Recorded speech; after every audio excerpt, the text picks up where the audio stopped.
இன்னைக்கு நம்ம நிகழ்ச்சியில மேஷ ராசி முதல் மீன ராசி வரையிலான 12 ராசியினருக்கு இந்த வாரம், அதாவது மே 4ஆம் தேதி முதல் 10ஆம் தேதி வரைக்கும் எப்படி இருக்க போகுதுன்றதை தான் நம்ம பார்க்க போறோம். அது மட்டும் இல்லாம நேயர்களுடைய சந்தேகங்களுக்கு அவங்களுடைய ஜாதகத்தின் அடிப்படையில் ஜோதிட தீர்வுகளையும் கேட்டு தெரிஞ்சுக்க போறோம். இன்னைக்கு நம்ம நிகழ்ச்சிக்கு தமிழ்நாட்டின் 2 பிரபலமான ஜோதிட வல்லுநர்கள் நம்ம அரங்கத்திற்கு வருகை தந்திருக்கிறார்கள். முதலில் அவர்களை வரவேற்கலாம். முதலாவதாக உதாரண ஜோதிடர் திரு பீமராஜ ஐயர் அவர்கள். வணக்கம் சார். வணக்கம்மா. அடுத்ததாக திருக்கோவிலூர் திரு ஹரிபிரசாத் சர்மா அவர்கள். வணக்கம். நமஸ்காரம். முதலாவதாக மேஷ ராசியினருக்கு இந்த வாரம் எப்படி அமைய போகுதுன்றத கேட்டு தெரிஞ்சுக்கலாமா? பீமராஜ் ஐயர் சார் சொல்லுங்க. கடந்த வாரம் மேஷ ராசியினருக்கு அதி அற்புதமான வாரமா அமைய போகுதுன்னு சொல்லியிருந்தீங்க. இந்த வாரம் அதே பலன்களை தொடர போதா, எப்படி இருக்க போகுது? மேஷராசி என்பவர்களுக்கு இந்த வாரத்தில் நிறைய செலவு பண்ணக்கூடிய யோகமானது இருக்குது. செலவு பண்ணுறது அப்படின்னு சொன்னால் எல்லாருக்குமே கஷ்டமான விஷயந்தான். ஆனால் அந்த செலவு பண்ணும்போது அதனால் நமக்கு தேவையான பொருள் கிடைச்சா நம்ம சந்தோஷமாக மகிழ்ச்சியாக இருப்போம். அப்படிப்பட்ட செலவு உங்களுக்கு அமைய போகுது. இந்த வாரத்தில் நீங்கள் வண்டி வாங்கணுன்னா வாங்கலாம். அதாவது வாகன யோகம் உங்களுக்கு ஏற்படக்கூடிய அம்சமானது இருக்கின்றது. 4ஆம் பாவத்தை இது போல் வாகனத்திற்கான இடமாக நம்ம சொல்லுவோம். அந்த இடத்துல சந்திரன் இருந்து வாரம் தொடங்குகின்றது. அந்த இடத்துல சந்திரன் இருக்கும்போது செவ்வாய் அங்கே நீச்சமாக இருக்கார் இல்லையா, அந்த செவ்வாய்க்கான பலமானது அங்கே கிடைக்கிறது. சந்திரமங்கல யோகம் ஏற்படுகின்றது. ரெண்டாவது, மனை வாங்கணும்னு நினைக்கிறவங்க, வாங்கின மனையில் வீடு கட்டணும்னு நினைக்கிறவங்க, இப்படிப்பட்டவர்கள்லாம் இந்த வாரத்தில் இதற்குண்டான முயற்சிகளை செய்யலாம். இது உங்களுக்கு அனுகூலமாக இருக்கும். 12ஆம் இடம் சொல்லக்கூடிய விரய பாவத்தில் 4 கிரகங்களுடைய சஞ்சாரம் வாரம் தொடங்கும் போது இருக்கின்றது. அதன் பிறகு அங்கிருந்து புதனாகப்பட்டவர் ராசிக்குள்ளே வரப்போகிறார். ஏற்கனவே ராசியில் சூரியன் இருக்கார். அதனால அந்த சூரியன் புதன் சேர்ந்து இருக்கிறதுனால உங்களால் சரியாக ஒரு விஷயத்தை விரும்ப முடியும். அதற்கு சரியான காலத்தில் சரியான விஷயங்களை செய்து அதை பெற முடியும். இப்படியான யோகமானது இந்த வாரத்தில் இருக்கின்றது. அதாவது உங்களுடைய செலவுகளை பயனுள்ள நல்ல செலவுகளாக நீங்கள் மாற்றிக்கொள்ள முடியும். இந்த வாரத்தில் சப்தமி, அதாவது வளர்பிறையில் வரக்கூடிய ஞாயிற்றுக்கிழமையோடு சேர்ந்த சப்தமி பானு சப்தமின்னு சொல்லக்கூடிய ஒரு விரத நாள் இருக்கிறது. அக்னி நட்சத்திரம் ஆரம்பிக்கின்றது. ஒவ்வொரு வருஷத்துலேயும் சித்திரை மாதம் 21 வைகாசி 14, மே மாதம் 4ஆம் தேதியிலேருந்து 28ஆம் தேதி வரைக்கும் இந்த அக்னி நட்சத்திர காலம்ன்றது இருக்கும். அது இந்த வாரத்தில் ஆரம்பிக்கிறது. அதன் பிறகு ஏகாதசி விரதம், பிரதோஷ விரதம், சனிக்கிழமை வரதுனால சனி பிரதோஷம் இருக்கிறது. இதெல்லாம் இந்த வாரத்தினுடைய விசேஷ நாட்கள். 12 ராசி என்பவர்களும் இந்த நாட்களை பயன்படுத்தி கொண்டு விரதம் விசேஷங்களை கடைபிடித்து நற்பலனை அடையலாம். சார், மேஷ ராசினருக்கான வார பலன்களை சொல்லியிருக்கீங்க. தொடர்ந்து ரிஷப ராசினருக்கு இந்த வாரம் எப்படி அமைய போகுது? வீட்லையும் வெளியையும் அவங்களுடைய சூழல் எவ்வாறு இருக்க போகுது? ரிஷபராசி என்பவர்களுக்கு ஏற்கனவே நீங்கள் முயற்சித்து அடைய முடியாத நல்ல விஷயங்களை அடையக்கூடிய யோகமானது இந்த வாரத்தில் இருக்கின்றது. அதாவது முயற்சி ஸ்தானம் உங்களுக்கு அனுகூலமாக சாதகமாக இருக்குது. அப்படி இருக்கும்போது லாப ஆதாய ஸ்தானம் ரொம்ப வலிமையாக இருக்கிறது. அதனால் ஏதாவது ஒரு துறையில் நீங்கள் படிக்கணும்னு நினச்சி முயற்சி செய்தீங்க, ஆனால் அதற்கான வாய்ப்பு இல்லை, குடும்ப சூழல் இல்லை, பொருளாதார வசதி இல்லை, ஏதோ ஒரு காரணம் தடைப்பட்டிருக்குன்னு சொன்னால் இப்போ நீங்கள் மீண்டும் அதற்கான முயற்சியை செய்யலாம். வேலை மாற்றங்கள் செய்வதற்கான விஷயங்கள் இப்போ நீங்கள் சிந்திக்கலாம். சுயதொழில் வியாபாரம் செய்யக்கூடியவர்கள் ஏதோ ஒரு விஷயத்தை ஆட் ஆன் பண்ணணும்னு நினச்சிருந்தீங்கன்னா அது முடியலன்னு சொல்லும்போது இந்த வாரத்தில் மீண்டும் முயற்சிகள் செய்யலாம். திருமண விஷயங்கள் தடைப்பட்டிருந்தா தடையானது விலகும். ஏற்கனவே நீங்கள் பார்த்த ஒரு வரனானது மீண்டும் சேரக்கூடிய அம்சமானது இருக்கிறது. இது போன்ற விஷயங்கள் நிறைய பேருக்கு இப்போ நடந்துட்டு இருக்கு. அதாவது முதல்ல பார்ப்போம், நம்ம அப்போ எந்த முடிவுக்கும் வரமாட்டோம். கொஞ்ச நாள் கழிச்சு திரும்ப அவங்களே அப்ரோச் பண்ணுவாங்க, இல்லை திரும்ப நாமளே கேட்போம், அப்போ ஓகே ஆகிடும். இது போன்ற விஷயங்கள் இருக்கிறது. அது சுக்கிரனுடைய கதியால் நடக்குது. அதாவது சுக்கிரன் மீன ராசியில் உச்சபலம் பெற்று இருக்கிறதுனால இந்த விஷயங்கள் நடக்கிறது. அப்படியாக திருமண விஷயமும் கூட தடைப்பட்டிருந்தால் அந்த தடை விலகி அனுகூலமாக இருக்கக்கூடிய அம்சம் இந்த வாரத்தில் இருக்கு. அப்ப ரிஷப ராசினருக்கு இந்த வாரம் சிறந்த ஒரு வாரமாகவே அமைய போகுதுன்னு சொல்லலாம் இல்லையா சார்? தொடர்ந்து மிதுன ராசினருக்கு இந்த வாரம் அற்புதமான வாரமா இருக்க போதா, இல்ல உங்க கவனமா இருக்கணுமா சார்? மிதுன ராசி அன்பர்களுக்கு சாதகமாகத்தான் இந்த வாரம் இருக்கிறது. இந்த வாரத்தில் நீங்கள் நினைச்ச விஷயங்களை செய்யறதுக்கான ஒரு தைரியமானது, அதற்கான ஒரு வாய்ப்பு வழியானது உங்களுக்கு சாதகமாக இருக்கிறது. என்ன நினைக்கிறீங்களோ அதை நீங்கள் செய்ய முடியும். நீங்கள் நினைக்கிறது நல்லதா கெட்டதா அப்படின்றது உங்கள் கையில் தான் இருக்குது. உங்களுடைய தசாபுக்தி சுய ஜாதகத்தில் லக்ன அதிபதி லக்னத்திற்கு கிடைக்கக்கூடிய பார்வையை பொறுத்து இருக்கின்றது. அதனால் நல்ல விஷயங்களை நீங்கள் நினைத்தால் நல்லதை செய்யலாம். தீய விஷயங்களை நீங்கள் நினைக்கும் போது அதுவும் கூட செய்யறதுக்கான வாய்ப்பு வசதி உங்களுக்கு ஏற்படும். ஆனால் அப்படி ஏற்படுறதுனால பிரயோஜனம் இல்லை இல்லையா? அதனால அந்த ராசிக்கு அதிபதி புதன், அந்த புதன்னு சொல்லக்கூடிய ஒருத்தர் சூரியனோட இந்த வாரத்தில் போய் சேரப்போறார். அப்படி சேரும்போது அவர்களை நிபுணர்கள் அப்படின்னு சொல்லுவோம். அப்படி நீங்கள் எதை செய்தாலும் நிபுணத்துவமாக சிந்தித்து செய்யும்போது உங்களுக்கு முழுமையான அனுகூலம் ஏற்படக்கூடிய வாரமாக இந்த வாரம் இருக்கும். சார், மிதுன ராசினருக்கான வார பலன்கள் பத்தி சொல்லியிருக்கீங்க. தொடர்ந்து மற்ற ராசினருக்கான பலன்களை பார்க்கறதுக்கு முன்னாடி ஒரு நேயர் சந்தேகம் கேட்டிருக்காங்க, என்னன்னு பார்க்கலாம். பார்க்கலாமா? சந்தியா மன்னார்குடியில பிறந்திருக்காங்க சார். பிறந்த தேதி 7/12/1975 அதிகாலை 4:45 மணிக்கு பிறந்திருக்காங்க. ஐயா, நான் தற்போது மத்திய அரசு நிறுவனத்தில் வேலை செய்து வருகிறேன். கடந்த 2 ஆண்டுகளாக நாக்பூரில் பணியமர்த்தப்பட்டிருக்கிறேன். எப்போது தமிழ்நாட்டில் பணியாற்ற டிரான்ஸ்ஃபர் கிடைக்கும்னு கேட்டிருக்காங்க சார். ஜாதகர் வந்து உத்திராட நட்சத்திரம் மகர ராசியில் பிறந்திருக்காங்க. உத்திராட நட்சத்திரத்தினுடைய 4ஆம் பாதத்தில் லக்னம்னு சொல்லக்கூடியது துலா லக்னமாக இருக்குது. லக்னத்திலேயே லக்ன அதிபதி ஆட்சி பலம் பெற்று இருக்காரு. ஜீவனஸ்தானத்தில் இந்த துலா லக்னத்திற்கு யோக பலனை செய்யக்கூடிய சனி இருக்கார். அந்த சனி வந்து வக்ரகதியில் இருக்கார். சந்திரன் வந்து சனியுடைய வீட்டில் இருக்கார். இந்த கடக ராசி மகர ராசியில் சந்திரனும் சனியும் பரிவர்த்தனை செய்திருக்கிறார்கள். அதனால அந்த சனி வக்ரகதியாகி சந்திரனோடு பரிவர்த்தனை பண்ணதுனால வேலை வந்து நிலையாக ஒரே இடத்துல இருந்து செய்கிற மாதிரி அமையிறது இல்லை. அப்படிப்பட்ட யோகமானது இல்லை. அப்பப்போ டிரான்ஸ்ஃபர் ஆகக்கூடிய ஒரு வேலை தான் உங்களுக்கு இருக்குது. அதனால அந்த டிரான்ஸ்ஃபர் இப்போ கிடைக்குமா அப்படின்றத நம்ம பார்க்கணும். அதற்கு உங்களுடைய தசாபுக்தி என்ன சொல்லுது அப்படின்னு பார்க்கும்போது, நீங்கள் சூரியனுடைய திசையில் பிறந்து சந்திர செவ்வாய் ராகுடைய திசையை பூர்த்தி செய்து இப்போ குரு திசை நடந்து கொண்டு இருக்கின்றது. குரு திசையில் இப்போ நீங்கள் வந்து ராகுவுடைய புக்தியில் இருந்து கொண்டு இருக்கீங்க. இந்த ராகு புக்தி 2027ஆம் ஆண்டு ஜனவரி மாதம் பூர்த்தி ஆகுது. அதன் பிறகு உங்களுக்கு வந்து சனி மகா திசை ஆரம்பம் ஆகின்றது. அந்த சனின்னு சொல்லக்கூடியவர் தான் உங்கள் ஜாதகத்தில் 10ஆம் இடத்துல இருந்து கொண்டு இருக்கின்றார். அவர் 4, 5ஆம் இடத்திற்கு அதிபதி. 10ல் இருந்து அந்த 4ஆம் இடத்தை பார்த்து கொண்டு இருக்கார். அதனால் எங்கேருந்து போனீங்களோ மீண்டும் அங்கே வர்றது. அப்போ உங்கள் சொந்த ஊருக்கு டிரான்ஸ்ஃபருக்கான முயற்சி நீங்கள் செய்து கொண்டு இருக்கலாம். அடுத்த ஆண்டினுடைய 2026ஆம் ஆண்டு கடைசியில் உங்களுக்கு அந்த டிரான்ஸ்ஃபர் கிடைக்கும். 27ல் இங்கே வந்து நீங்கள் செட்டில் ஆகலாம். அதற்கான முயற்சியை தாராளமாக நீங்கள் பண்ணலாம். அது சனி அந்த பலனை தரப்போறாருன்னு சொல்கிறதுனால கொஞ்சம் டிலேவாக லேட்டாக தான் கிடைக்கும். சனிக்கிழமை நாளில் இந்த முயற்சியை செய்யலாம். இந்த முயற்சியை செய்யறதுக்கு முன்னாடி பெருமாளை வேண்டி வழிபட்டு செய்யும்போது நல்ல பலன் கிடைக்கும். சார், இந்த நேயர் ரொம்ப ஒரு ஆவலோட எப்போ எனக்கு தமிழ்நாட்டுக்கு டிரான்ஸ்ஃபர் கிடைக்கும்னு கேட்டிருந்தாங்க. ரொம்ப ஒரு திருப்திகரமான பதிலை கொடுத்துருக்கீங்கன்னே சொல்லலாம் சார். ஹரிபிரசாத் சார், நீங்கள் சொல்லுங்கள். இந்த நேயர் மட்டும் இல்லாமல் நிறைய பேருக்கு வந்து சொந்த ஊரில் டிரான்ஸ்ஃபர் கிடைக்கணும், நினச்ச இடத்துக்கு டிரான்ஸ்ஃபர் கிடைக்கணுன்ற ஒரு ஆவல் இருக்கும். அவங்களுக்கு அது நடக்கணும் அப்படின்னா கிரக அமைப்பு எப்படி இருக்கணும் சார்? ஜீவனஸ்தானம் தான் முக்கியமா. 10ஆம் பாவம்னு சொல்றோம் இல்லையா, ஜீவனஸ்தானம்ங்கிறது தான் முக்கியம். பிளஸ் லக்ன பாவத்தையும் ஒப்பிட்டு பார்க்க வேண்டும். எந்த ஒரு பாவத்திற்கு பலம் போடும் பொழுதும் லக்ன பாவம் பிளஸ் ஜீவனஸ்தானம் இது வந்து அவருடைய உத்தியோகத்தை தீர்மானிக்கிறது. இது போக 4ஆம் பாவம்னு சொன்னார். 4ஆம் பாவத்தை கம்பேர் பண்ணி சொன்னார். இந்த 4ஆம் இடம் அப்படிங்கிறது சொந்த ஊர், அந்த மாதிரி சொந்த ஊருக்கு வரணும்னு சொன்னா லக்ன பாவம், 4ஆம் பாவம் மற்றும் 10ஆம் பாவம் இது மூன்றும் ஒன்றாக இணைய வேண்டும். அல்லது எங்க ஒரு கனெக்ஷன் அப்படிங்கிறது இருந்தால் மட்டும்தான் சொந்த ஊர்லேயே அவர்களால் பணியாற்ற முடியும். அப்படி இல்லாமல் 10ஆம் பாவத்தில் ஒரு கிரகம், ஒரு ராகுங்கிறது ஒன்று உட்காந்துருக்கு, இல்லை ஒரு கேத்துங்கிற ஒரு கிரகம் உட்காந்துருக்குன்னு சொன்னால் இவர்களுக்கு சதா ரோமிங் அப்படிங்கிற மாதிரி ஒரு விஷயம் இருக்கும். அல்லது 10ஆம் பாவத்திற்கு அதிபதி 12ஆம் பாவத்தில் வந்து உட்காந்துட்டார் அப்படின்னு சொன்னாலும் வெளியில தான் இருப்பாங்கங்கிறத தீர்மானமாக சொல்லலாம். இங்கே எங்கே 6, 8, 12 அப்படிங்கிற அந்த 3 பாவங்கள் தொடர்பு கொண்டுட்டாலே எதில் லக்ன பாவத்தோடும் சரி, அல்லது 4ஆம் பாவத்தோடும் சரி, அல்லது 10ஆம் பாவத்தோடும் சரி, இந்த 3 லக்னம் 4, 10 இந்த 3 பாவங்கள் 6, 8, 12ஓடு தொடர்பு கொண்டுட்டா நிச்சயமா இவர்களால் சொந்த ஊரில் இருக்க முடியாது. அது வந்து ஒன்று உத்தியோக ரீதியா அப்படியா அப்படின்னு சொல்றது வந்து 10ஆம் பாவங்கிற தீர்மானம் பண்ணும். பெண்கள் பார்த்தோம்னா ஒரு சில பேர் வந்து கல்யாணம் பண்ணிட்டு கல்யாணத்தின் மூலமாக அந்நிய தேசம் போறவங்களும் இருப்பாங்க. ரொம்ப தொலை தூரத்தில் போய் வசிக்கக்கூடிய அம்சங்கிறது இருக்கும். அதனை 7ஆம் பாவம் அப்படிங்கிறது தீர்மானம் பண்ணும். ஒரு சில பேர் எஜுகேஷனுக்காக வெளியூர்ல போய் படிச்சுட்டு வருவாங்க.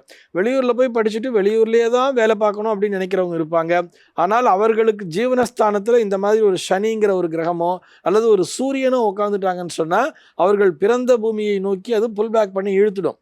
அவர்களால் வெளியில போய் வேலை பார்க்க முடியாது. அதுவும் லக்னாதிபதி லக்னத்திலேயே ஸ்ட்ராங்கா இருந்துட்டாருன்னா, இந்த லக்னம் அப்படிங்கிறது தான் பிறந்த பூமியை குறிக்கும். லக்னம் 4, 10 இது 3 தான் உத்தியோக ரீதியான டிரான்ஸ்ஃபரை தீர்மானம் பண்ணக்கூடியது. இப்படித்தான் ஒவ்வொருவருடைய ஜாதகத்திலையுமே அந்த ஜீவனஸ்தானம், அந்த உத்தியோகஸ்தானம் பிளஸ் 4ஆம் பாவம் பிளஸ் லக்ன பாவம் இதுதான் அவர்களுடைய எங்கே வசிக்கப் போகிறார்கள் என்பதை தீர்மானிக்கும். கடகராசி அன்பர்களுக்கு இந்த வாரம் வந்து திருப்பம் தரக்கூடிய திருப்திகரமாக இருக்கக்கூடிய வாரம் அப்படின்றத சொல்லலாம். ராசியில செவ்வாய் இருக்கார். இந்த செவ்வாய்ன்னு சொல்லக்கூடிய ஒருவர் உங்க ராசிக்கு யோகாதிபதியா இருந்தாலும் கூட ராசிக்குள்ள வரும்போது நீச்ச பலத்தை அடைகின்றார். அப்படி இருக்கும்போது இந்த வாரம் தொடங்குகின்ற சமயத்திலேயே சந்திரன் ராசியில் இருக்கும்போது சந்திரமங்கல யோகம் ஏற்படுகின்றது. செவ்வாய்க்கு சந்திரன் மூலமாக நீச்சம் பங்கம் ஆகின்றது. அது உங்களுக்கு சாதகமா இருக்கு. 9ஆம் பாவத்துல 4 கிரகங்கள் இருக்கிறது. 10ல சூரியன் இருக்காரு, 11ல குரு இருக்காரு. எல்லாமே உங்களுக்கு அனுகூலமா இருக்கு. அப்போ படிக்கிற பிள்ளைகளுக்கு வந்து கல்வியில இன்னும் ஆர்வம் நாட்டம் அதிகரிக்கும். அந்த படிப்புன்னு சொல்லக்கூடியது குடும்பத்திற்காக, பெற்றோருக்காக, ஆசிரியருக்காக, கல்லூரி படிக்கிறீங்கன்னு சொன்னா மற்றவங்களுக்காகன்ற நிலை இல்லாம உங்களுக்காக நீங்க படிப்பீங்க. இதை படிச்சு நான் என்ன ஆகணும் அப்படின்ற எண்ணங்கள் கூட உங்களுக்கு ஏற்பட்டு கொண்டு இருக்கும். அந்த சந்திரன் தான் வந்து எண்ணங்களுக்கு அதிபதி. அதையே வந்து ரொம்ப சாமர்த்தியமா சிந்திக்கிறோம்னு சொல்லும்போது புதன் அதிபதி. 2 பேருமே உங்களுக்கு அனுகூலமா இருக்காங்க. அதுபோல உத்தியோகஸ்தர்களுக்கு வந்து உங்களுடைய அந்த திறமையை பார்த்து கூடுதலாக தானாக பொறுப்புகள் கொடுக்கப்படும். நீங்க பாராட்டு கிடைக்க பெற போகிறீர்கள். சுயதொழில் வியாபாரம் செய்யக்கூடியவர்கள் வந்து அந்த வியாபார சம்பந்தமான ஒரு நுணுக்கத்தை இந்த வாரத்துல தெரிந்து கொள்ள முடியும். இதெல்லாம் நீங்க வந்து இன்றைக்கு எழுதி வைத்துக்கொண்டு இந்த வாரத்தில் நடக்கிறதான்றதை நீங்க பரிசீலித்து பார்க்கலாம். அந்த அளவிற்கு உங்களுக்கு கிரகநிலை வந்து யோகமாக இருக்கின்றது. இதே போல உடல் உபாதை இருக்கக்கூடியவர்களுக்கும் கூட பிரச்சனை வந்து வெளியில இல்லை, உள்ள நம்முடைய ஆக்டிவிட்டி, நம்முடைய ஃபுட் ஹேபிட் தான் சரியில்லை, நம்ம வந்து பயிற்சிகள் செய்யறது இல்லை, நம்ம வந்து மருந்து சாப்பிட்டாலும் நம்பிக்கை இல்லை அப்படின்ற விஷயங்களை தெரிஞ்சுக்க முடியும். இப்படியாக உங்களுக்கு பிரச்சனைக்கு தீர்வு, நல்ல விஷயங்களுக்கு நல்ல ஒரு சலுகைகள், உயர்வு போன்ற விஷயங்கள் கிடைக்கக்கூடிய சாதகமான வாரமாக இந்த வாரம் இருக்கு. சார், தொடக்கத்திலே சொல்லிட்டீங்க கடக ராசினருக்கு திருப்திகரமான திருப்பங்கள் இந்த வாரம் நிகழப்போகுது அப்படின்னு. தொடர்ந்து சிம்ம ராசினருக்கு இந்த வாரம் எப்படி அமைய போகுது சார்? சிம்மராசி அன்பர்கள் இந்த வாரம் நிறைய நேரம் வேலை பண்ணுறதா இருக்கும், நிறைய ட்ராவல் பண்ணுறதாக இருக்கும், அலைந்து தெரிய வேண்டியதாக இருக்கும், தூக்கம் கூட குறையறதுக்கு நிறைய வாய்ப்பு இருக்குது. ஆனால் இதனால எல்லாம் உங்களுக்கு நல்ல பலன் தான் கிடைக்கும். வாரம் தொடங்கும் போது 12ஆம் இடத்துல சந்திரன் செவ்வாயுடைய சேர்க்கை இருக்குது. அஷ்டமத்தில் 4 கிரகங்கள், அங்கே இருக்கக்கூடிய ஒரு கிரகம் புதன் சொல்லக்கூடியவர் வந்து 9ஆம் இடத்திற்கு வரார். அப்போ சிறிய பிரயாணம் அல்லது பெரிய பிரயாணம் போன்ற விஷயங்கள் செய்யறதுக்கான நிலை வந்தால் தாராளமாக முன் வந்து நீங்கள் ஏற்றுக்கொள்ளலாம். நமக்கு இந்த கிரகங்கள் வந்து 2 ஆதிபத்தியம் கொண்ட கிரகங்கள்னு இருக்கு. அதில் என்ன ஆகும்னு சொன்னால், அது முதல்ல நல்ல விஷயங்களை செய்வதற்காக நமக்கு வந்து ஒரு வே வந்து ஓப்பன் ஆகும். அதை நம்ம நிராகரிச்சிட்டோம் சொன்னோம்னா தேவையில்லாத விஷயம் செய்ய வேண்டியதாக இருக்கும். அப்போ உங்களுக்கு வந்து வேலை அதிகம், ட்ராவல் பண்ணணும், செலவு பண்ணிட்டு போகணும், பலன் கிடைக்கும். அதை நீங்கள் செய்யலைன்னு சொன்னால் அதே செலவை வந்து வீண் செலவாக, விரைய செலவாக பண்ண வேண்டிய நிலையானது உண்டாகும். எதற்காகனா அஷ்டமஸ்தானம் வலுத்து இருக்கும்போது நீங்கள் சிந்திக்கக்கூடிய விஷயங்கள் முதல்ல எடுக்கும்போதே சரியாக இருக்கிறதுக்கான வாய்ப்பு குறைவு. அப்போ நீங்கள் என்ன பண்ணணும்னு சொன்னால், ஏதோ ஒரு விஷயம், ஒரு வழக்கமான ரொட்டீன் ஒர்க்கை தாண்டி ஒரு விஷயம் வருதுன்னு சொன்னால் உங்களுக்கு யார் நம்பிக்கையானவர்களோ நல்லவர்களோ அவரிடத்துல கலந்து பேசி இதை செய்யலாமா அப்படின்ற ஒரு விஷயத்தை மட்டும் கேட்டுக்கொண்டா போதுமானது. இந்த வாரம் உங்களுடைய உழைப்பிற்கு அதிகமாகவே பலன் வந்து சேரும். சார், சிம்ம ராசியை தொடர்ந்து கன்னி ராசினருக்கு இந்த வாரம் எப்படி அமைப்போகுது சார்? வீட்லையும் வெளியையும் அவங்களுடைய சூழல் எவ்வாறு இருக்க போகுது? கன்னிராசி என்பவர்களுக்கு இந்த வாரம் லாபகரமாக இருக்க போகுது. நீங்கள் ஆசைப்பட்ட விஷயங்களை அடையக்கூடிய யோகமானது இருக்கிறது. இதில் பிரதானமாக என்ன விஷயம்னு சொன்னால் திருமண விஷயம். திருமண வயதில் இருக்கக்கூடிய கன்னிராசி அன்பர்கள், ஆணாக இருந்தாலும் பெண்ணாக இருந்தாலும், எனக்கு இப்படித்தான் லைஃப் பார்ட்னர் வேணுன்ற ஒரு எண்ணத்தோடு எல்லாரும் இருப்பான் இல்லையா, அப்படியே ஒரு வரன் கிடைக்கக்கூடிய யோகம் இருக்கின்றது. அதனால பெரியவங்க வந்து கல்யாண வயசு வந்துடுச்சு, நான் பார்க்க ஆரம்பிக்கிறேன்னு சொன்னால் வேண்டாம் அப்படின்னு சொல்லாதீங்க. ஏன்னா 7ஆம் இடம் வலுத்து இருக்கிறது. இப்போ அதற்கான நேரம் இருக்கிறது. இப்போ அதை நீங்கள் விட்டுட்டீங்கன்னு சொன்னால் திரும்ப நீங்கள் அந்த நேரம் வரத்துக்காக காத்து கொண்டு இருக்கக்கூடிய நிலை ஏற்பட்டுவிடும். அதனால் இந்த வாரத்தில் திருமண சம்பந்தமான அனுகூலமான விஷயங்கள் இருக்கிறது. திருமணம் ஆனவர்களுக்கு ஏதாவது சொத்து வாங்கக்கூடிய யோகமானது உங்களுக்கு ஏற்பட்டு கொண்டு இருக்கும். அப்படி சொத்து வாங்கணும்னு சொன்னால் அஷ்டமத்தில் சூரியன் இருக்கக்கூடியதுனால அது வந்து பெரியவர்களுக்கு உகந்ததாக இருக்கா, பிடிச்சிருக்கான்ற ஒரு விஷயத்த மட்டும் நீங்கள் பார்த்துக்கணும். நீங்கள் வந்து ஏதோ ஒரு ஃப்ளாட் வாங்க போகிறீங்கன்னு சொன்னால் அப்போ அந்த ஃப்ளாட்டில் நீங்கள் மட்டும்தான் இருக்க போகிறீங்களா, எல்லாரும் சேர்ந்து இருக்க போகிறீங்களா அப்படின்றதெல்லாம் பார்த்துட்டு சரியான பரிசீலனை செய்து நீங்கள் செய்யலாம். சொத்து வாங்கக்கூடிய அம்சம் இருக்கிறது. திருமண விஷயம் அனுகூலமாக இருக்கிறது. சாதகமான வாரம் தான் இந்த வாரம். சார், தொடக்கத்திலே சொல்லிட்டீங்க லாபகரமான வாரமாக கன்னி ராசினருக்கு இந்த வாரம் அமைய போகுதுன்னு. தொடர்ந்து மற்ற ராசினருக்கான வார பலன்களை பார்க்கறதுக்கு முன்னாடி நேரொருவர் சந்தேகம் கேட்டிருக்காங்க சார். என்னன்னு பார்க்கலாம். ஆஷா கோவையில பிறந்திருக்காங்க சார். பிறந்த தேதி 15/11/1989 இரவு 9:30 மணிக்கு பிறந்திருக்காங்க. ஐயா, எனக்கு திருமணமாகி 6 ஆண்டுகளாகியும் இன்னும் குழந்தை பிறக்கவில்லை. அதற்கான பரிசோதனைகள் செய்து பார்த்து விட்டோம். இருவருக்குமே பிரச்சனை எதுவும் இல்லை என்கின்றனர். எனக்கு குழந்ை பேரு எப்போது கிடைக்கும்னு கேட்டிருக்காங்க. ஜாதகம் வந்து மிருகசீரிஷ நட்சத்திரம் 4ஆம் பாதம் மிதுன ராசியில பிறந்திருக்காங்க. லக்னமும் மிதுனமாகத்தான் இருக்கு. லக்னோ ராசி ரெண்டும் ஒன்றாக இருக்கிறது. கேட்டிருக்கக்கூடிய கேள்வி வந்து புத்திர பாக்கியம் பற்றி. இந்த புத்திர விஷயங்கள், புத்திர சந்தானம்னு சொல்லுவோம். அதுக்கான விஷயங்கள் பார்க்கும்போது மிதுன லக்னம், மிதுன ராசி. அப்போ 5ஆம் இடமான துலா ராசியை பார்க்கணும். அந்த வீட்டு அதிபதியாக இருக்கக்கூடிய சுக்கிரன் 7ஆம் இடத்துல இருக்கார். 7ஆம் இடத்திற்கு அதிபதியாக இருக்கக்கூடிய குரு லக்னத்தில் இருக்கார்.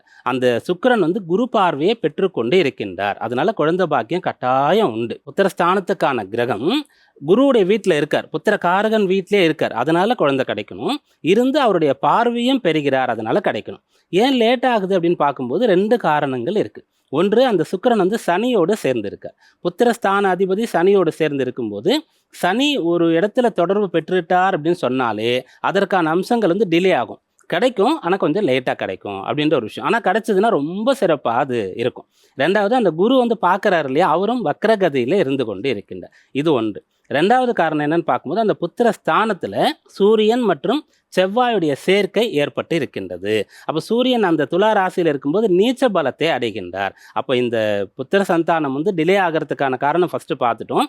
என்ன பிரீத்தி பண்ணலாம், என்ன பிரச்சனை அப்படின்னு பார்க்கும்போது அந்த சூரியன் செவ்வாயுடைய சேர்க்கை. அப்போ பித்ரு தோஷங்கள் ஏற்பட்டு அதனால் வந்து இந்த புத்திர பாக்கியம் டிலே ஆகுது அப்படின்றத நீங்கள் எடுத்துக்கலாம். அப்போது ஆஷா அப்படின்னு சொல்லக்கூடிய இந்த பெண் மனைவி தான் கேட்டிருக்கீங்க. அப்போ கணவர் வழியில் தான் இந்த தோஷங்கள் வந்து அதிகமாக ஏற்பட்டு இருக்கும். அப்போ கணவர், பிறகு உங்களுடைய மாமனார், இவர்களுக்கு அந்த வம்ச ரீதியாக பித்ருதோஷம் இருக்கின்றதா அப்படின்றத நீங்கள் பார்க்கணும். இந்த பித்ருதோஷ நிவர்த்தி கிருத்திகை விரதம் இருந்தால் கட்டாயமாக புத்திர சந்தானம் உங்களுக்கு கிடைக்கும்.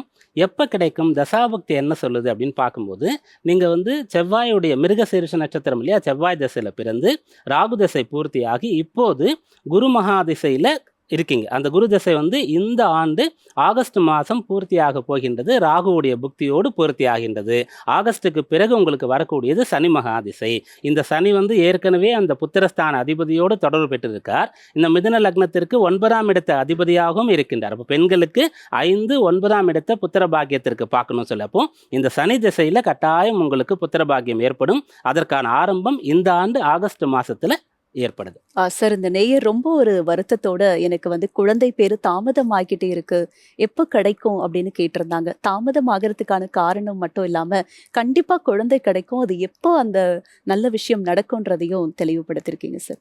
ஹரிபிரசாத் சார், நீங்க சொல்லுங்க. இப்போ சார் சொல்லும் போது சொன்னாங்க பித்ரு தோஷம் அப்படின்னு. பித்ரு தோஷம்னா என்ன சார்? இது யார் யாருக்கெல்லாம் வந்து இந்த பித்ரு தோஷம் ஏற்பட வாய்ப்பு இருக்கு? ஒருவருடைய ஜாதகத்திலே பித்ருதோஷம் இருக்குன்னு ஜோதிடர் பார்த்து சொல்றாருன்னு சொன்னா, இந்த பித்ருதோஷம்ங்கிற விஷயம் 2 வகைப்படும். 2 வகையா நம்ம பிரிச்சு பார்க்கணும். பித்ருதோஷம்னா பித்ருனா நமக்கு முன்னோர்கள் அப்படிங்கிறது தெரியும்.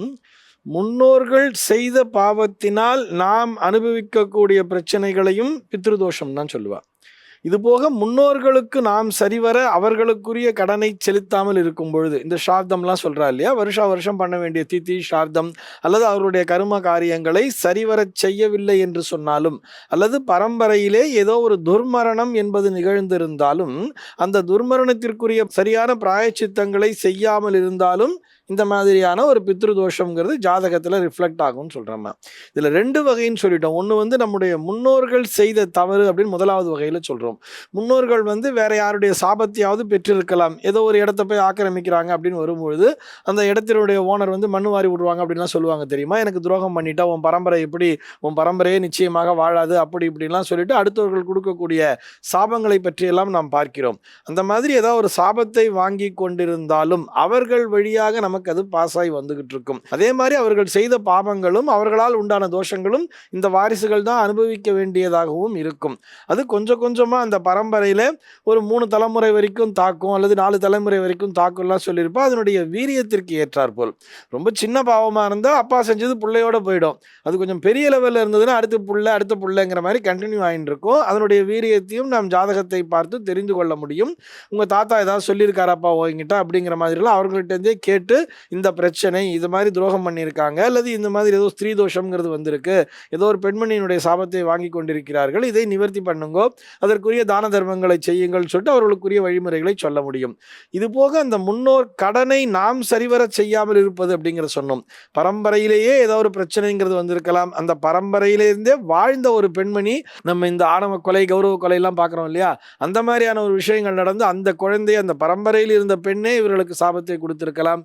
இந்த மாதிரியான விஷயங்களும் ஜாதகத்தின் மூலமாக தெரிந்து கொள்ள முடியும். அதற்கு என்ன பிராயசித்தங்களை பண்ணணுமோ, அந்த ஆத்மா சாந்தி அடைஞ்சிருச்சாங்கிறத பார்க்கணும். இந்த பரம்பரையிலே ஒரு துர்மரணம்ங்கிறது நிகழ்ந்திருந்தால் அந்த துர்மரணத்திற்குரிய பிராயச்சித்தங்களை சரிவர செய்திருக்கிறார்களா அப்படிங்கிறத கேட்கணும். இந்த மாதிரியான விஷயங்களும் தீர்மானம் பண்ணும். இந்த ரெண்டுத்துல எந்த வகையான தோஷத்திற்குள் இவர்கள் ஆட்பட்டு இருக்கிறார்கள் அப்படிங்கிறத பார்த்துக்கணும். இந்த பெண்ணை பொறுத்தவரை, அதாவது இந்த குழந்தை அப்படின்னு சொல்லிட்டார் இல்லையா, இதை பொறுத்தவரை அந்த அளவிற்கு ஒரு கடுமையான தோஷம் எதுவும் இல்லை. 5ல் சூரியன் செவ்வாய் சேர்ந்திருந்தாலும் அது தாமதப்படுத்துகிறதே தவிர, இந்த சனி திசை ஒரு சொன்ன மாதிரி இந்த ஆகஸ்ட்லேயே சனி திசைங்கிறது வந்துடும். இந்த சனியானவர் நிச்சயமாக இவர்களுக்கு புத்திர பாக்கியத்தை ஏற்படுத்தி கொடுத்து விடுவார். அதற்கு முன்னாடி அந்த பித்ருதோஷம் என்னங்கிறத உங்களுடைய கணவருடைய ஜாதகத்திலோ அல்லது உங்கள் மாமனார் வீட்டு சைட்லையோ அதை கேட்டு தெரிஞ்சுக்குங்க அப்படிங்கிறதையும் சொல்லிட்டார். அதை அறிந்து கொள்வதற்கு கூட ஒரு காலகட்டங்கிறது வரணும். ஏன்னா எல்லாருக்குமே தெரிய வந்துடாது. டக்குன்னு இந்த நேரத்தில் போனோம் பார்த்தோம் எங்களுக்கு சொல்லிட்டாங்க அப்படிங்கிற மாதிரி இருக்காது. அதற்கும் நம்முடைய கிரகநிலை என்பது துணை புரிய வேண்டும். அதற்கு இந்த குரு திசையிலே ராகு புக்திங்கிறது முடிய போகுதுங்கிறது சொல்லிட்டார். அந்த புக்தியானது அவர்களுக்கு துணை புரியும். அது என்ன பிரச்சனை அப்படிங்கிறத அவர்கள் கேட்டு தெரிந்து கொண்டு, அவர்கள் எந்த மதத்தை சார்ந்தவர்களாக இருந்தாலும் அந்த மதத்திற்குட்பட்டு, அவர் இதெல்லாம் மத சார்ந்த நம்பிக்கை, நம்முடைய ரிச்சுவல் சார்ந்த நம்பிக்கை, அவர்களுடைய மத சம்பிரதாயங்களுக்கு ஏற்றாற்போல் அவர்கள் அதற்குரிய பிராயச்சித்தங்கள் செய்தாலே போதுமானது. நிச்சயமாக அவர்களுக்கு புத்திர பாக்கியம்ங்கிறது கிடைச்சிடுமா. துளாராசி அன்பர்களுக்கு இந்த வாரத்தில் உத்தியோகம் சார்ந்த பிரச்சனைகளுக்கு நல்லது ஒரு தீர்வானது கிடைக்க போகின்றது. வேலை பண்ணிட்டு இருக்கீங்க, அந்த வேலையில் உங்களுக்கு சரியான ஊதியம் கொடுக்கப்படவில்லை. ரொம்ப காலமாக வெயிட் பண்ணுறீங்க, உங்களுக்கான ப்ரமோஷன் கொடுக்கல. ட்ரான்ஸ்ஃபருக்காக ட்ரை பண்ணுறீங்க, அது கிடைக்கல. இப்படியாக எந்த ஒரு அனுகூலமும் இல்லாமல் நீங்கள் அந்த வேலையில் இருக்கிறீங்கன்னு சொன்னால், இப்போ அந்த பிரச்சனை அனைத்தும் தீரக்கூடிய அம்சமானது இருக்கிறது. தீரவே தீராதுன்னு சொன்னால் வேறு வேலைக்கு மாறக்கூடிய ஒரு எண்ணமும் தைரியமும் உங்களுக்கு ஏற்படும். இதே விஷயம் சுயதொழில் வியாபாரம் செய்யக்கூடியவர்களுக்கும் பொருந்தும். நீங்கள் அந்த வியாபாரத்துக்காக ரொம்ப அர்ப்பணிப்பு உணர்வோடு இருக்கிறீங்க, நிறைய பணம் போட்டிருக்கீங்க, கஷ்டப்படுறீங்க. ஆனால் வேலை செய்கிறவங்க உங்களுக்கு சப்போர்ட் பண்ணல. மற்றபடி வேறு ஏதாவது எதிர்பாராத பிரச்சனைகள் வந்து கொண்டே இருக்குது. இந்த விஷயமும் கூட சரியாக போகிறது. உங்கள் ராசிக்கு 6ஆம் பாவத்தில் 4 கிரகங்கள் இருக்கிறது. 10ல் சந்திரன் இருந்து வாரம் தொடங்குகின்றார். அவர் செவ்வாயோடு சேர்ந்து இருக்கின்றார். அப்போது உங்களுடைய வேலை, உங்களுடைய தொழில், இதில் இருக்கக்கூடிய பிரச்சனைக்கு தீர்வானது உங்களுக்கு அற்புதமாக தெரிய வர போகிறது. 7ஆம் இடத்துல சூரியன் இருக்கிறதுனால இந்த தீர்வு உங்களுக்கு தெரிய வரும். இந்த சூரியன் சொல்லக்கூடிய ஒருவர் நமக்கு ஒளியை எப்படி கொடுக்குறாரோ அதுபோல் உங்கள் ராசியை அவர் பார்க்கும்போது குழப்பமான சஞ்சலமான நிலைக்கு சரியான தீர்வை கொடுக்க போகிறார். இந்த வாரத்தில் புதனும் அந்த சூரியனோடு சேர்ந்து இருந்து ராசியை பார்க்க போகிறார். அதனால் தெளிவான முடிவுகளை நீங்கள் எடுக்க முடியும். வீட்டில் ஏதாவது பிரச்சனைகள் இருந்தாலும் கூட அதை எப்படி கொண்டு போகிறது, எப்படி தீர்க்கிறது போன்ற விஷயங்களை கூட மிகச்சரியாக சிந்தித்து நீங்கள் செயல்படுத்துவீங்க. நல்ல வெற்றியானது கிடைக்கும். இந்த வாரத்தில் குழப்பம் பிரச்சனைகள் சரியாகி நல்ல நிலைக்கு நீங்கள் அடியெடுத்து வைக்கலாம். சார், துலா ராசினருக்கான வார பலன்களை தொடர்ந்து விருச்சக ராசினருக்கு இந்த வாரம் எப்படி அமைய போகுது? சாதகமான வாரமா இருக்க போதா இல்ல உங்க கூடுதல் கவனமா இருக்கணுமா? விருச்சக ராசி என்பவர்களுக்கு இந்த வாரத்தில் பாக்யஸ்தானம் சொல்லக்கூடிய ஒரு அம்சமானது இருக்கின்றது. உங்கள் ராசிக்கு பாக்யஸ்தானத்தில் ராசிநாதன் செவ்வாய் இருந்து கொண்டே இருக்கின்றார். அந்த இடத்துல இப்போ சந்திரன் இருந்து வாரம் தொடங்குகின்றது. அப்படி தொடங்கி அவர் 12ஆம் இடத்துல தன்னுடைய சஞ்சாரத்தை பூர்த்தி செய்ய போகின்றார். அதனால் வெளியூர் வெளி தேசங்கள் சம்பந்தமான விஷயங்களில் உங்களுக்கு அனுகூலமான பலனானது ஏற்பட போகின்றது. 5ஆம் இடமும் வலுத்து இருக்கின்றது. அப்படின்னு சொல்லும்போது கல்வி நிமித்தமாக பிரயாணங்கள் செய்யக்கூடியது, வெளியூரில் வெளிநாட்டில் இருந்து படிக்கிறதுக்கான ஒரு வாய்ப்பு உங்களுக்கு கிடைக்கிறது. ஏற்கனவே படித்து இப்போ இருக்கக்கூடிய இடத்துல வேலை சரியா இல்லைன்னு சொன்னால் வெளியூரில் நல்ல வேலை கிடைச்சி போகிறது. ஒரு சில பேர் தங்களுடைய பூர்வீகத்தில் இருந்து அருகில் இருக்கக்கூடிய நகரங்களுக்கு குடிபெயர்ந்து சென்று இதன் பிறகு லைஃப்பில் செட்டில் ஆகணும் போன்ற விஷயங்களை யோசனை பண்ணிட்டு இருப்பீங்க. அவர்கள் இந்த வாரத்தில் இந்த முடிவை தாராளமாக எடுக்கலாம், செயல்படுத்தலாம். 6ல் சூரியன் இருக்கக்கூடிய ஒரு காலகட்டத்தில் நீங்கள் என்ன பண்ணணும்னு சொன்னால், இந்த வாரத்தில் எதை செய்தாலும் கூட மிகச்சரியாக விதிகளுக்கு உட்பட்டு செய்யணும், சட்டத்திட்டங்களுக்கு உட்பட்டு செய்யணும். எந்த ஒரு ரூலுக்கும் விதிவிலக்கு இருக்கா அப்படின்றது இந்த வாரத்தில் பார்க்காம இருந்தால் மேற்சொன்ன அனைத்து பலன்களும் உங்களுக்கு அற்புதமாக ஏற்படும். சார், விருச்சக ராசினருக்கு இந்த வாரம் எப்படி இருக்க போகுதுன்றத தெளிவுபடுத்திருக்கீங்க. தொடர்ந்து தனுசு ராசினருக்கு இந்த வாரம் எப்படி இருக்க போகுது? வீட்லையும் வெளியையும் அவங்களுடைய சூழல் இவ்வாறு இருக்க போகுது? தனுராசி அன்பர்கள் கொஞ்சம் பொறுமையாக இருக்கணும். ஏதாவது ஒரு விஷயத்தை நீங்கள் புதுசாக ஸ்டார்ட் பண்ணுறதா இருந்தால் கொஞ்சம் வெயிட் பண்ணணும். ஒரு 2 வார காலமாவது நீங்கள் வெயிட் பண்ணணும். அப்படி வெயிட் பண்ணும்போது உங்கள் ராசிநாதன் குரு உங்களுக்கு அற்புதமான பலனை ஏற்படுத்தி கொடுக்க போகிறார். இப்போ அவர் வந்து 6ஆம் இடத்துல இருந்து கொண்டு இருக்காரு. 6லேருந்து 7க்கு வர்றது விசேஷமான ஒரு பலன். ரெண்டாவது 4ஆம் இடத்துல நிறைய கிரகங்கள், அதாவது 4 கிரகங்கள் இருக்கின்றது. அதனால் உங்களுக்கு என்ன ஆகுனா அனுபவிக்கிறத வந்து சீக்கிரம் நடந்துடணும் அப்படின்னு நினைப்பீங்க. எந்த ஒரு விஷயமா இருந்தாலும் என்ன சொல்லுவாங்கன்னா, ஆக்க பொறுத்தவங்க ஆற பொறுக்கணும் சொல்லுவாங்களே, அந்த ஒரு விஷயத்தை மட்டும் நீங்கள் கடைபிடிக்கணும். கல்யாண விஷயத்தில் கூட சில பேர் வந்து அவசரப்படுறீங்க. இப்போ ஏதாவது பொண்ணு கிடைக்கவே இல்லை, அப்போ கிடைச்சிருக்குன்னு சொல்லி அந்த பொண்ணு வீட்டுக்கு வந்து நிறைய நீங்கள் பேசிகிட்டே இருக்கீங்க, அப்பப்போ போய் பார்க்குறீங்க, திரும்ப திரும்ப மாற்றி மாற்றி ட்ரை பண்ணுறதால அவங்களுக்கு சந்தேகம் வருது, என்ன இவ்வளோ அவசரப்படுறாங்களே அப்படின்னு சொல்லிட்டு. அது போன்ற விஷயத்தை மட்டும் நீங்கள் திருமண விஷயமா இருக்கலாம், உங்களுடைய சுயத்தொழில் விஷயமா இருக்கலாம், ஏதாவது பணம் சம்பந்தமான விஷயங்கள், கொடுக்கல் வாங்கல், சொத்துக்கள் வாங்குறது விற்கிறது, இதில் எதையுமே அவசரப்படாமல் நிதானமாக இருந்தால் இந்த வாரத்தில் உங்களுக்கு நற்பலன் கட்டாயம் நடக்கும். வாரம் தொடங்கும் போது அஷ்டமத்தில் செவ்வாயோடு சந்திரன் இருந்து வாரம் தொடங்குகின்றது. அதனால் சஞ்சலமான ஒரு மனநிலை, குழப்பமான ஒரு மனநிலை இருக்கலாம். அதற்கு தீர்வு வந்து இந்த நிதானம் தான். பொறுமையாக இருந்து நல்ல விஷயங்களை கொஞ்சம் தள்ளி போடுறது, ஓரிரு நாட்கள் மட்டும் தள்ளி போட்டால் கூட போதுமானது. இந்த வாரம் உங்களுக்கு அனுகூலமாக இருக்கும். அப்ப தனுசு ராசினர் இந்த வாரம் ரொம்ப பொறுமையாக நிதானமோடு செயல்பட்டா நல்லது இல்லையா சார்? தொடர்ந்து மற்ற ராசினருக்கான வார பலன்களை பார்க்கறதுக்கு முன்னாடி ஒருவர் சந்தேகம் கேட்டிருக்காங்க சார், என்னன்னு பார்க்கலாம். முருகன் வேலூர்ல பிறந்திருக்காங்க சார். பிறந்த தேதி 5/5/1992 காலை 9:20 மணிக்கு பிறந்திருக்காங்க. ஐயா, நான் ஒரு பெண்ணை 2 ஆண்டுகளாக காதலித்து வந்தேன். சமீபத்தில் நாங்கள் பிரிந்து விட்டோம். இருப்பினும் அவளை இன்னும் விரும்புகிறேன். அந்த பெண்ணையே திருமணம் செய்யும் யோகம் எனக்கு இருக்கிறதான்னு கேட்டிருக்காங்க. ஜாதகர் வந்து ரோகிணி நட்சத்திரம் 4ஆம் பாதம் ரிஷப ராசியில் பிறந்திருக்காரு. லக்னம் வந்து மிதுன லக்னமாக இருக்கின்றது. அப்போ காதல் திருமணம் கைகூடுமா? உங்களுக்கு திருமணம் சொல்லக்கூடியது வந்து அரேஞ்ச்டு மேரேஜ் தான். லவ் மேரேஜ் உங்களுக்கு இல்லை, அது நடக்காது. அதில் ஒரு பாதி நீங்களே தெரிஞ்சுக்கிட்டீங்க. விரும்பிட்டு இருந்த 2 வருஷமா இப்போ பிரேக்கப் ஆயிடுச்சு. அப்போ உங்களுக்கு வந்து அந்த விஷயம் ஏற்கனவே உங்கள் கைவிட்டு போன நிலை தான். அதற்கு எதிர்பார்த்து கொண்டு நீங்கள் காலத்தை கடத்த வேண்டாம். ஏன்னா உங்களுடைய வயது பார்க்கும்போது 33 வயசு முடிஞ்சிருச்சு. அதனால் நீங்கள் வந்து வீட்டில் சொல்லிவிடுங்க, நீங்கள் வந்து பொண்ணு பாருங்க, நான் வந்து கல்யாணம் பண்ணிக்கிறேன் அப்படின்ற மாதிரி. இதெல்லாம் எதுக்காக சொல்கிறோம் அப்படின்னு கேட்கும்போது, உங்களுடைய லக்னத்திற்கு, அதாவது மிதுன லக்னம்னு சொன்ன இல்லையா, 5ஆம் பாவ அதிபதியாக வரக்கூடிய ஒருத்தர் வந்து சுக்கிரனாக இருக்கார். இந்த சுக்கிரன் தான் வந்து காதல், கலைகள், இது போல் விரும்பி திருமணம் பண்ணுறதுன்னு சொல்லக்கூடிய ஒரு விஷயங்களுக்கெல்லாம் வந்து ஆதிபத்தியம் வகிக்கிறார். அவர் வந்து 5ஆம் பாவாதிபதி 11ஆம் இடத்திலிருந்து அந்த இடத்தை பார்க்குறாரு. ஆனால் உச்சபலம் அடைந்த சூரியனோடு சேர்ந்து இருக்கின்றார், சூரியனுக்கு பக்கத்தில் இருக்கார். அதனால அவருக்கு பலம் குறையுது. ரெண்டாவது, அந்த சுக்கிரன் பெற்றிருக்கிறது வந்து அஸ்வினி நட்சத்திரத்தில் அவர் இருக்கார், கேதுவுடைய சாரத்தில் இருக்கார். மூன்றாவது, உங்கள் லக்னத்திலேயே கேது இருக்கார்.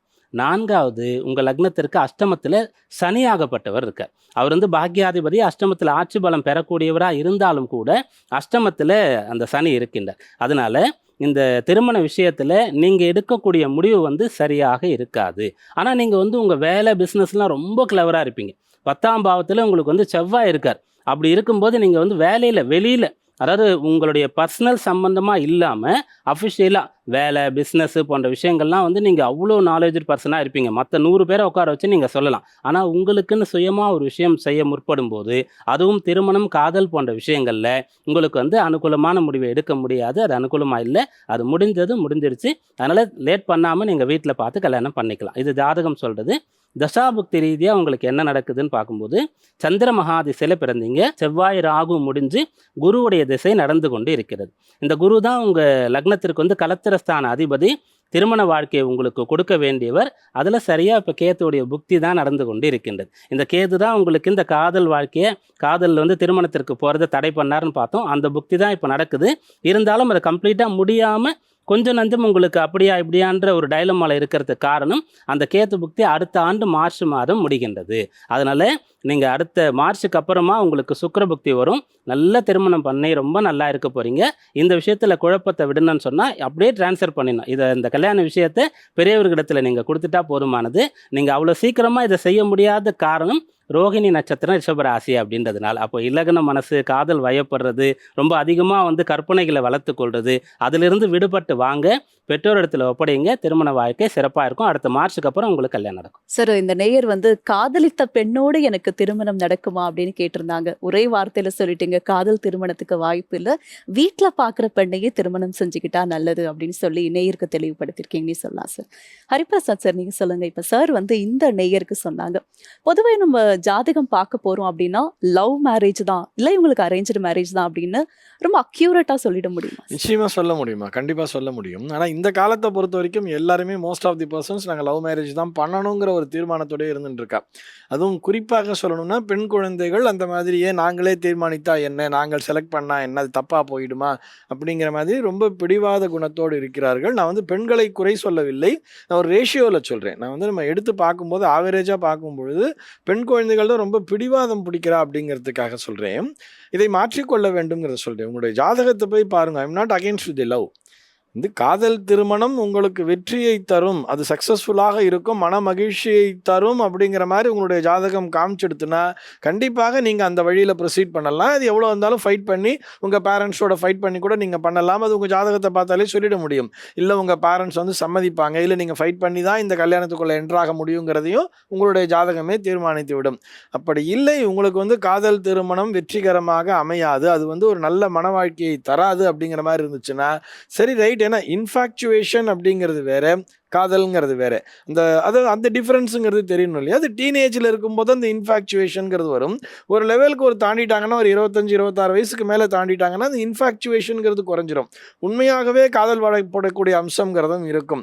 அதற்கு ஜாதகத்தில் பார்த்தோம்னா 7ஆம் பாவமும் 5ஆம் பாவமும் ஒன்றோடு ஒன்று தொடர்பு கொண்டிருக்கும். இப்போ அவர் எடுத்த உடனே 5ஆம் பாவத்தை தான் மெயினாக சொன்னார். 5ஆம் பாவம் அப்படின்னு சொல்லிட்டு அந்த ஆசை, கனவுகள், தேவைகள், கற்பனைகள் இது எல்லாத்தையும் கொடுக்கக்கூடியது 5ஆம் பாவம் என்பது. காதலை சொல்லக்கூடியதும் அதுதான். அது 5ஆம் பாவத்திற்கு அதிபதியே சுக்கிரனா போயிட்டார் உங்களுக்கு அப்படிங்கிறதையும் சொன்னார். அந்த காரகாதிபத்தியம், ஆதிபத்தியம்ங்கிற ஒரு விஷயத்தை சொன்னார். இது போன்ற அந்த எண்ணங்களை தருவது சுக்கிரன் தான். எதிர்பாலினத்தவரோட ஒரு ஈர்ப்பினை தருகிறது அப்படின்னு சொன்னால் அது சுக்கிரன் தான் கொடுக்கும். 5ஆம் பாவத்திற்கு அதிபதியாகவே அவர் போய் சுக்கிரனாகவும் இருக்கின்ற பட்சத்திலே நல்லா தான் இருக்கணும். ஆனால் அந்த சுக்கிரனானவர் சூரியனோடு சேர்ந்து அஸ்தமிச்சு போயிட்டார், கேத்துவோட சாரம் வாங்கியிருக்கார் சொல்லிட்டார். இது போக லக்னத்தில் கேத்து இருக்குன்னு சொன்னால் 7ல் ராகுங்கிற கிரகம் இருக்கும். 7ஆம் பாவாதிபதி குருவும் வந்து அவ்வளவு வலிமையாக இல்லை அவருடைய ஜாதகத்தில். இந்த மாதிரி 7ஆம் பாவாதிபதி 3ல் போய் உட்கார்ந்தாலே அது வந்து கலத்திர தோஷங்கிற ஒரு விஷயத்தை பற்றி பேசுறது. ஆக அந்த மன வாழ்க்கைங்கிறது வந்து ஒரு லெவல் தான் இருக்குமே தவிர ரொம்ப நீங்கள் எதிர்பார்ப்புகளை வைத்துக்கொள்ள முடியாது. உதாரணத்திற்கு இப்போ இந்த நேயர் எடுத்துக்கும் பொழுது ரொம்ப அற்புதமான ஒரு விஷயத்தை சொன்னார். என்ன தெரியுமா? கற்பனைகளை வளர்த்து கொள்வது அப்படின்னு சொன்னார். இந்த ரோகிணி 4ஆம் பாதம், இந்த ரோகிணி அப்படின்னு வரும்பொழுது அவர்கள் கற்பனைகளை அதிகமாக வளர்த்து கொள்வார்கள். இந்த கற்பனையானது நடைமுறை வாழ்க்கைக்கு ஒத்து வருமா? நான் ரோகிணி நட்சத்திரத்தில் பிறந்தவங்க எல்லாரையும் சொல்லலை. இதில் வந்து இந்த லக்னாதிபதி வலுவாக இருக்க வேண்டும், நமக்கு 7ஆம் பாவங்கிறது வலு பெற்றிருக்க வேண்டும். அதே நேரத்தில் அவருடைய டேலண்ட்ஸையும் தனித்தனியாக வந்து எடுத்து சொல்லிட்டார். உங்களுடைய ஜீவனஸ்தானம் ரொம்ப அற்புதமாக இருக்கிறது, நீங்கள் இந்த காதல் இந்த விஷயங்களெல்லாம் ஏற கட்டி வச்சுட்டு உங்களுடைய உத்தியோகத்தில் நீங்கள் கான்சென்ட்ரேட் பண்ணுங்க, ரொம்ப நல்ல வளர்ச்சியை பெறுவீர்கள். திருமணம் அப்படியே நீங்கள் உங்கள் பேரண்ட்ஸ் கிட்ட ஹேண்ட் ஓவர் பண்ணிவிடுங்க, அவங்க பார்த்து பண்ணி வைப்பாங்க, அது நல்லா இருக்கும். அவ்வளோதான். அதில் ரொம்ப சென்டிமெண்ட்ஸ்லாம் எக்ஸ்பெக்ட் பண்ணாமல், ஏன்னா ரோகிணிங்கிறது ரொம்ப சென்டிமெண்ட்ஸ்லாம் எக்ஸ்பெக்ட் பண்ணக்கூடிய ஒரு நட்சத்திரம். அந்த மாதிரிலாம் ரொம்ப சென்டிமெண்ட்ஸ் எக்ஸ்பெக்ட் பண்ணி அதில் ஏமாற்றத்தை அடையாமல் உங்களுடைய உத்தியோகத்தை மட்டும் நீங்கள் பாருங்கள், கல்யாணத்தை பேரண்ட்ஸ் கிட்ட கொடுத்துருங்க, அவங்க பண்ணி வைப்பாங்க, அந்த வாழ்க்கையை பாட்டி அப்படியே வந்துகிட்டு இருக்குங்கிற ஒரு நல்ல அட்வைஸை கொடுத்துருக்கார். அதை அந்த நேயர் பின்பற்ற வேண்டியது. இந்த மாதிரி ஒவ்வொரு ஜாதகருக்குமே அவங்களுடைய முதல்ல கேரக்டர் அனலைசிஸ் அப்படிங்கிறத பண்ணிடணும். இவர்கள் இப்படித்தான் இருப்பார்கள், இவர்களுக்கு வரக்கூடிய வாழ்க்கை துணை இப்படித்தான் இருப்பார்கள் அப்படிங்கிறத அனலைஸ் பண்ணிட முடியும். அப்பொழுதுதான் இவர்களுக்கு அந்த எதிர்பாலினத்தவர் மேல் ஈர்ப்புங்கிறது வரும். இவர்கள் எதிர்பார்க்கக்கூடிய அந்த கேரக்டரிஸ்டிக்ஸ் அந்த பெண்ணுக்கிட்ட இருந்தால் மட்டும்தான் இவர்கள் அந்த காதல் வயமே படுவார்கள். சரி, காதல் வயப்பட்டுட்டா அந்த காதலானது வெற்றிகரமாக அமையுமா அப்படிங்கிறத அவர்களுடைய ஜாதகம் நிச்சயமாக தீர்மானம் பண்ணும். அதற்கு லக்னபாவம், 5ஆம் பாவம் மற்றும் 7ஆம் பாவம்ங்கிறது தொடர்பு கொள்ள வேண்டும். இவை அனைத்தும் ஒன்றோடு ஒன்று தொடர்பு கொண்டிருக்கும் பொழுது மகிழ்ச்சிகரமான காதல் வாழ்க்கைங்கிறது கிடைக்குமா? கண்டிப்பா ஒரு ஜாதகத்தை வச்சு கண்டிப்பா நம்ம என்ன மாதிரியான திருமணம் நடக்கும்ன்றத சொல்லிட முடியும்ன்றத சொல்ல முடியும். தெளிவுபடுத்திருக்கீங்க சார். மகர ராசி என்பவர்களுக்கு இந்த வாரம் சாதகமாக இருக்குமா பாதகமாக இருக்குமா அப்படின்னு சொல்கிறதுக்கு முன்னாடி முதல்ல உங்களுக்கு ஒரு வேண்டுகோள். இந்த வாரத்தை பயன்படுத்தி கொள்ளுங்க. ராசிக்கு 5ஆம் இடத்துல குரு இருக்கார். அடுத்த வாரம் அவர் வந்து 6ஆம் இடத்துக்கு போயிடுவார். 6ஆம் இடத்திற்கு குரு போயிட்டா அது குரு பலம் இல்லை அப்படின்னு சொல்லக்கூடிய ஒரு நிலை. குரு பலம்னு சொன்னால் அண்ணா நிறைய வாட்டி சொல்லியிருக்காரு, அது கல்யாணத்துக்கானது அப்படின்ற ஒரு விஷயம் இல்லை அப்படின்றது. 6ஆம் இடத்திற்கு குரு போயிட்டாருன்னு சொன்னால் உங்களுக்கு வந்து எந்த காரியம் நீங்கள் செய்தாலும் சரி அது வந்து ஈஸியாக இருக்காது. நான் ஆரம்பித்தேன் நினச்சேன் உடனே கும்பிட போன தெய்வம் குறுக்க வந்த மாதிரி அப்படின்ற வார்த்தைலாம் வரவே வராது. லக்குன்ற ஒரு விஷயம் ஃபேவர் பண்ணாது. அப்படி சொல்லும்போது உடனே அடுத்த ஒரு வருஷம் கஷ்டமாக இருக்கும் அப்படி நினைக்க வேண்டாம். அந்த என்னென்ன ஒரு முக்கியமான வேலைகள் உங்களுக்கு இருக்கிறதோ இந்த வாரத்தில் தொடங்கிடுங்க. ஏன்னா குரு 5ல் இருக்கும்போது நீங்கள் தொடங்கிட்டீங்கன்னா அந்த தொடக்கம் நன்றாக இருந்தால் அதன் பிறகு வந்து நீங்கள் அதை நல்லா கொண்டு போயிடலாம். அதனால மகர ராசி அன்பர்கள் முக்கியமான காரியங்கள் திருமணம், அதுபோல் திருமணமான தம்பதிகள் வந்து குழந்தைய வந்து இப்போ நாங்கள் பிளான் பண்ணலன்னு தள்ளி போட்டிருந்தா இந்த விஷயம். பிறகு வந்து பூர்வீக சொத்துக்கள் சம்பந்தமானது, நீங்கள் உங்களுக்காக வீடு கட்டுறது, வெளிநாடு கல்வி, வெளிநாடு வேலை, உங்கள் தொழிலை அபிவிருத்தி பண்ணுறது போன்ற விஷயங்களுக்கான ஆரம்பத்தை இந்த வாரத்தில் ஒரு நல்ல நாள் நல்ல நேரம் பார்த்து தேர்ந்தெடுத்து விட்டால் போதுமானது. கட்டாயம் அது நல்லபடியாக நடந்துடும். இப்போ இந்த வாரம் அதுக்கு சாதகமாக இருக்கா அப்படின்னு பார்க்கும்போது 7ஆம் இடத்துல சந்திரன் இருந்து வாரம் தொடங்குகின்றது. அந்த 7ஆம் இடத்திற்கு சந்திரன் வரும்போது அவருடைய சொந்த வீட்டில் ஆட்சி பலத்தோடு இருப்பார். அப்படி இருக்கக்கூடிய இந்த காலகட்டத்தில் அவர் வந்து வளர்பிறை சந்திரனாகவும் இருக்கார், சுக்லபக்ஷ சந்திரனா. அவர் ராசியை பார்த்து கொண்டு இருக்கார். அதனால நீங்கள் எதை செய்யறதா இருந்தாலும் முழு மனசோடு செய்தால் இந்த வாரத்தில் கட்டாயம் பலன் கிடைக்கும். நீங்கள் வந்து மனசு இல்லாமல் ஒரு காரியத்தை பிறருக்காக செய்கிறீங்க, அல்லது பதட்டத்தோடு போய் படிக்கிறீங்க, தேர்வு எழுதுறீங்க, இந்த வேலையை செய்யணுமே அப்படின்னு விதியை நினச்சிட்டு செய்கிறீங்கன்னு சொன்னால் பலன் இருக்காது. சந்திரன் எப்போ பலன் கொடுப்பாருன்னு சொன்னால் ஒருவர் வந்து ரசித்து ஈடுபட்டு அதில் நாட்டத்தோடு இருந்து செய்தால் எல்லாவற்றிலையுமே அவர் வந்து பலாபலனை கொடுப்பார். எதனால் இந்த பலன் ஜோதிட சாஸ்திரம் சொல்லப்பட்டிருக்குன்னு சொன்னால், சந்திரன் சொன்னால் அம்மா, எந்த அம்மாவாக இருந்தாலும் தன்னுடைய குழந்தை, காக்கைக்கும் தன் குஞ்சு பொன் குஞ்சு, அந்த குழந்தையை வந்து அவ்வளோ ரசித்து அவ்வளோ சந்தோஷமாக தான் வளர்ப்பாங்க. அப்படி சந்திரனுடைய ஆதிக்கம் சார்ந்த விஷயங்களில் நீங்கள் முழு மனதோடு இருந்தால் இந்த வாரம் உங்களுக்கு வெற்றிகரமாக இருக்கும். எதற்காக இவ்வளவு நம்பிக்கையான வார்த்தைகள் உங்களுக்கு சொல்கிறோன்னு சொன்னால், உங்களுடைய ராசிக்கு 4ஆம் பாவத்தில் சூரியன் இருக்கார், அவரோடு புதன் வந்து சேரப்போகின்றார். அவர் அஷ்டமாதிபதி உச்சபலம் பெற்று 4ஆம் இடத்துல இருக்கிறதுனால ஏதோ ஒரு ஃபெயிலியர் சொன்னால் உடனே நீங்கள் டிப்ரெஷன், அதில் பருவ வயது மத்தியம வயதில் இருந்தால் தீய பழக்கம், அதுக்குள்ளே போக வாய்ப்பு இருக்குது. அதனால் முழு மனதோடு காரியம் செய்யும்போது இந்த வாரம் அற்புதமாக இருக்கும். சார், நீங்களே சொல்லிட்டீங்க மகர ராசினர் வந்து எந்த ஒரு செயலை செய்யலாமா வேண்டாமான்னு யோசிச்சுட்டு இருக்கலாம் வேண்டாம், இந்த வாரம் தொடங்கிருங்க அப்படின்னு. தொடர்ந்து கும்ப ராசினருக்கு இந்த வாரம் எப்படி அமைய போகுது சார்? சாதகமான வாரமா இருக்க போதா இல்லை உங்க கவனமா இருக்கணுமா? கும்பராசி என்பவர்களுக்கு உங்கள் வேலை தொழிலில் கவனம் செலுத்த முடியாத அளவிற்கு உங்களுடைய வீட்டில் வந்து நிறைய விஷயங்கள் இப்போ நடந்து கொண்டு இருக்கும். அதுக்கும் நீங்கள் கொஞ்சம் முக்கியத்துவம் கொடுக்கணும். எண்ட் ஆஃப் த டே நம்ம வந்து இந்த குடும்பம், அந்த குடும்ப நபர்களுக்காக தான் வேலைக்கு போகிறோம், அவங்களுக்காக தான் நம்ம ஒரு பிஸ்னஸ் பண்ணுறோம், அவங்களுக்காக தான் எல்லாத்தையும் விட்டுட்டு வெளிநாடு போகிறோம். அப்படி இருக்கும்போது எனக்கு வேலைக்கு டைம் ஆகிடுச்சு, எனக்கு வந்து முக்கியமான மீட்டிங் இன்றைக்கி இருக்குது, அதனால் இதெல்லாம் நீ பார்த்துக்கோன்னு சொல்லி பெரிய பிரச்சனை கஷ்டம், வீட்டில் யாருக்காவது உடல்நிலை சரியில்லை, மனசு சரியில்லாமல் கஷ்டப்பட்டுட்டு இருக்காங்க, அழறாங்க, கவலை இருக்காங்கன்னா விட்டுட்டு போகக்கூடாது. 2ஆம் இடம் சொல்லக்கூடிய குடும்பஸ்தானத்தில் 4 கிரகங்களுடைய சேர்க்கை இருந்து கொண்டு இருக்கின்றது. அந்த வீட்டு அதிபதியாக இருக்கக்கூடிய அந்த குரு பகவான் வந்து 4ஆம் இடத்துல இருக்கார். அதனால் வீட்டில் ஏதாவது ஒரு பிரச்சனைன்னு சொன்னால் பர்மிஷன் போட்டுட்டோ அல்லது லீவ் போட்டுட்டோ கூட அதில் கொஞ்சம் கவனம் செலுத்துங்க. இது பொதுவாக எல்லாருக்குமே. அதே போல் திருமணமான புதுசில் இருக்கக்கூடிய கணவன் மனைவி ஒருவருக்கு ஒருவர் கொஞ்சம் நேரம் கொடுங்க, அந்த ஸ்பேஸ் கொடுங்க, அவங்கள பற்றி புரிஞ்சுக்க ட்ரை பண்ணுங்க. வாக்குவாதம் சண்டைன்னு பெருசு பண்ண வேண்டாம். உடல் உபாதை இருந்ததுன்னு சொன்னால் ஏதோ பிரச்சனை அப்படியே டாக்டர்கிட்ட போகிறோம், பிளைண்டாக அவர் கொடுக்குற மாத்திரை வாங்கி அப்படியே போடுறோம். அது இல்லாமல் வள்ளுவரின் வாக்குப்படி நோய் முதல் நாடுங்க, எதனால் இந்த பிரச்சனை நமக்கு வந்தது அப்படின்றத பாருங்கள். இது போன்ற விஷயங்களை மட்டும் நீங்கள் கவனத்தில் கொண்டால் போதுமானது. இந்த வாரம் அற்புதமாக இருக்கும். 2ல் 4 கிரகம் இருந்து 6ஆம் இடமான ருணரோக சத்துருஸ்தானத்தில் சந்திரன் இருந்து வாரம் தொடங்குறதுனால இந்த தகவல்லாம் சொன்னோம். ஆனால் சந்திரன் 7ஆம் இடத்திற்கு வந்து ராசியை பார்ப்பார், அதன் பிறகு 8ஆம் இடத்துக்கு கேது கிட்ட மறுபடியும் போவார். அப்போ இந்த டிஸ்டர்பன்ஸ்லாம் உங்களுக்கு இருந்து கொண்டிருக்கும், உடல் ரீதியாகவோ குடும்பம் சார்ந்தோ. அதை கரெக்டாக மேனேஜ் பண்ணிட்டீங்கன்னு சொன்னால் கடைசியில் சந்திரன் 9ஆம் இடத்திற்கு வருவார். அது வந்து பாக்கியஸ்தானம், தர்மஸ்தானம் சொல்லுவோம். நீங்கள் வந்து பாக்கியசாலியாக இந்த வாரத்தில் திகழ முடியும். சார், கும்பராசினருக்கான வார பலன்கள் மட்டும் இல்லாமல் அவங்க என்னெல்லாம் செய்யணும் செய்யக்கூடாதுன்றதையும் தெளிவுபடுத்திருக்கீங்க சார். தொடர்ந்து மீன ராசினருக்கு இந்த வாரம் எப்படி அமைய போகுது சார்? மீனராசி அன்பர்களுக்கு இந்த வாரம் அற்புதமாக இருக்கும். மீன ராசியில் வந்து 4 கிரகங்களுடைய சஞ்சாரம் இருக்கிறத சாதகமான ஒரு ஆங்கிளில் பார்க்கும்போது, இப்போது உங்களை சுற்றி 4 பேர் இருக்காங்கன்னு வச்சுக்கோங்க. அப்பா, அம்மா, அண்ணா, அக்கா இருக்காங்க. அப்போ நீங்கள் வந்து என்ன படிக்கணுன்ற ஒரு நிலையில் இருக்கிறீங்க. இப்போ +2 முடிச்சிருக்கீங்க, இப்போ வந்து 10th முடிச்சிருக்கீங்கன்னு சொன்னால், அவங்களுடைய எக்ஸ்பீரியன்ஸ் கொண்டு, அவங்களுடைய நாலேஜ் கொண்டு உங்களை வந்து நிறைய கைட் பண்ணுவாங்க. இது பண்ணால் நல்லாயிருக்கும், பொதுவாக இது நல்லது, அடுத்து நீ படித்து முடிச்சுட்டு வரக்கூடிய அந்த வருஷங்களில் இது கரெக்டாக ஆப்டாக இருக்கும், இல்லை உனக்கு இதுதான் நல்லது, உன்னால் இதுதான் முடியும்னு சொல்லி, அதுபோல் ஒரு வழியில் நம்ம வந்து இந்த 4 கிரகங்கள் ராசியில் இருக்கிறத பார்க்கும்போது உங்களுக்கு நிறைய அனுகூலமான விஷயங்கள் பிறரிடத்திலிருந்து வரும்.